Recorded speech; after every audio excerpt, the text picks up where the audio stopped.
దశావతారం విశ్వరూపం నభా నటేశ్వరం.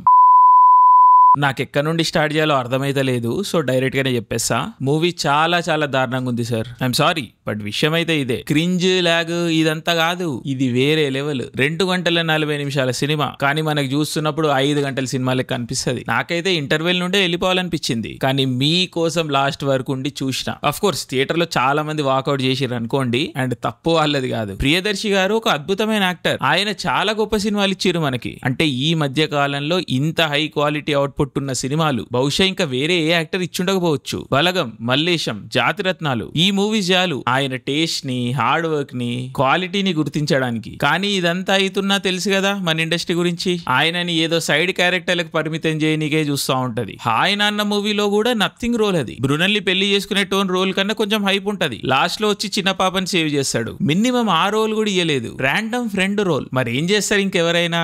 ఇలాంటి కమర్షియల్ సినిమాలే తీస్తారు. ఇన్ఫాక్ట్ డార్లింగ్ ఓపెనింగ్ లో ఈ లైన్ ఉంటది, ఆర్ట్ సినిమాల హీరోని బ్లాక్ బస్టర్ పడాలి అని. బయట నుండి మనం చూస్తున్నప్పుడు ఇంకో చాయిస్ లేక చేసిన సినిమాలా అనే అనిపిస్తుంది ఇది. అండ్ డబ్బుల వైజ్ చూసుకున్నప్పుడు ప్రొడ్యూసర్స్ ప్రాఫిట్ లోనే ఉన్నారంట, రిపోర్ట్స్ వస్తున్నాయి. సో ప్యాకేజింగ్ అదంతా వర్క్ అయిందని చెప్పాలి, బట్ సినిమానే సరిగ్గా లేదు. ఎందుకంటే ఏది కూడా ఆర్గానిక్ గా లేదు. అన్ని పెట్టినట్టుంటాయి ఆర్టిఫిషియల్ గా, ఫోర్స్ఫుల్ గా. కానీ కథలో కొన్ని ప్రియదర్శి గారి టచెస్ అయితే ఉంటాయి, మరీ రొట్ట కదేం కాదు. ఆ సెన్సిబిలిటీ, ఇమోషన్స్, రిలేటబిలిటీ ఉంటాయి. హీరో సైడ్ నుండి సెటప్ కూడా బాగా రిలేటబుల్ ఉంటది. బట్ ఈ కమర్షియల్ చేయాలి అన్న ప్రయత్నంలో కథ గాలికి పోతది, బాధ మనకు మిగులుతుంది. ఒక అబ్బాయికి పెళ్లి ప్రెషర్ ఉండడం రిలేటబుల్ ఐడియా, అమ్మాయికి ట్రామా ఉండడం అనేది రిలేటబుల్ ఐడియా. ఈ 2 ఎలిమెంట్స్ తో ఒక కథ రాయడం మంచి ఐడియా. కానీ హీరోయిన్ ని శకలక చంద్రముఖి చేయడం అన్నది భరించలేని ఐడియా. దానికి తోడు ఇంత హెవీ పర్ఫార్మెన్స్ ఉన్న రోల్లోకి నభా నటేష్ గారిని కాస్ట్ చేయడం మనుషుల మానసిక స్థితితోని ఆడుకోవడం అనే చెప్పాలి. No offence, but Nabha Natesh గారు ఆవిడ పర్ఫార్మెన్సెస్ కోసమో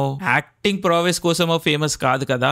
అలాంటిది ఆవిడకి ఇంత పెద్ద రోల్, ఇంత పెద్ద రెస్పాన్సిబిలిటీ అస్సలు వర్గాలేదండి. చూడలేకపోతాం ఒక పాయింట్ తర్వాత మూవీని. హీరోయిన్ డబ్బింగ్ కూడా చాలా బ్యాడ్ ఉండే, ఏదో తమిళ్ ఫ్లేవర్ వస్తా ఉంటది. చాలా పెద్ద మిస్ఫైర్ నభా నటేష్ గారి కాస్టింగ్ అయితే. ప్రియదర్శి గారు కూడా స్టార్టింగ్ లో ట్రై చేస్తారు, బట్ ఒక పాయింట్ తర్వాత ఆయన కూడా గివ్ అప్ ఇచ్చిరనే అనిపిస్తుంది. కామెడీ కూడా పెద్ద ఏం లేదు మూవీలో. మురళీధర్ గౌడ్ గారు, బ్రహ్మానందం గారు ఉన్నారు మూవీలో, కానీ అన్ఫార్చునేట్లీ వాళ్ళకి ఏమీ రాయలేదు. సో మంచి ఆన్సాంపుల్ కాస్ట్ కూడా వేస్ట్ అయిపోయింది. మూవీలో కొంచెం ఏదన్నా బెటర్ ఉంది అంటే అవి production design, costumes and camera work. Excellent అనే మనను, బట్ కొంచెం ఖర్చు అయితే పెట్టిర్రు, సో అది కనిపిస్తుంది. ఈ మూవీ మ్యూజిక్ వివేక్ సాగర్, కానీ అట్లా అనిపించదు. ప్రతి షాట్ లో మ్యూజిక్ ఉంటది, పాటలు కూడా ఉన్నాయి, but again nothing special. So ఒక పెద్ద వివేక్ సాగర్ ఫ్యాన్ అయిన నాకు చాలా బాధేసింది. బట్ యా, ఫైనల్ గా చెప్పాలి అంటే గొప్ప సినిమాలు తీసినప్పుడు ఎంకరేజ్ చేయాలి, స్టార్లను చేయాలి. మమ్ముట్టి, మోహన్ లాల్, విజయ్ సేతుపతి ఇలా వచ్చిన వాళ్ళే, కానీ తెలుగులో మనకు అదృష్టం లేదు. ప్రియదర్శి గారు ఒక తెలుగు యాక్టర్ అయినందుకు ఆయన ఏమనుకుంటారో నాకైతే తెలియదు, కానీ